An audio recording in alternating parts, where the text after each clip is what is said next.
మనందరికీ లక్ష్మణుడు సీతారాముల కోసం చేసిన త్యాగం తెలిసిందే. కానీ దాని వెనుక ఊర్మిళాదేవి యొక్క గణనీయమైన త్యాగం కూడా ఉంది. అయితే అది కొందరికే తెలుసు. లక్ష్మణుడు తన అన్న రాముడు మరియు వదిన సీతమ్మ కోసం అరణ్యవాసంలో రాత్రింబవళ్లు రక్షణగా ఉండి ఎటువంటి ప్రమాదం రాకుండా జాగ్రత్తగా చూసుకోవడమే లక్ష్యంగా నిర్ణయించుకున్నాడు. కానీ శరీరానికి నిద్ర అవసరం అని తెలిసిన లక్ష్మణుడు సర్వలోక రక్షకుడైన నిద్రదేవతకు ప్రార్థిస్తాడు. లక్ష్మణుడు నిద్రదేవతను, నేను 14 సంవత్సరాల పాటు నిద్ర అవసరం లేకుండా ఉండాలి, ఎందుకంటే నా అన్న వదినలను రక్షించాల్సిన బాధ్యత నా మీద ఉంది అంటాడు. నిద్రదేవత ఆ కోరికను తీరుస్తూ ఒక షరతు పెట్టింది. మీకోసం 14 సంవత్సరాల పాటు మీ భార్య నిద్రలో ఉండాల్సి వస్తుంది అని.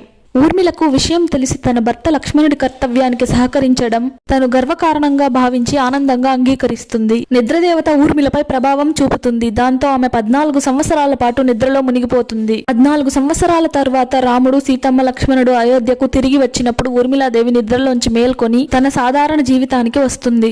రామాయణంలో ఊర్మిళ త్యాగం మనకు కుటుంబ బంధాల గొప్పతనాన్ని మరియు త్యాగం విలువను గుర్తు చేస్తుంది. ఊర్మిళ పాత్ర రామాయణానికి ముఖ్యమైన శక్తిని జోడించింది. ఇలాంటి మరిన్ని విషయాల కోసం ఛానల్ని సబ్స్క్రైబ్ చేయండి. Thanks for watching.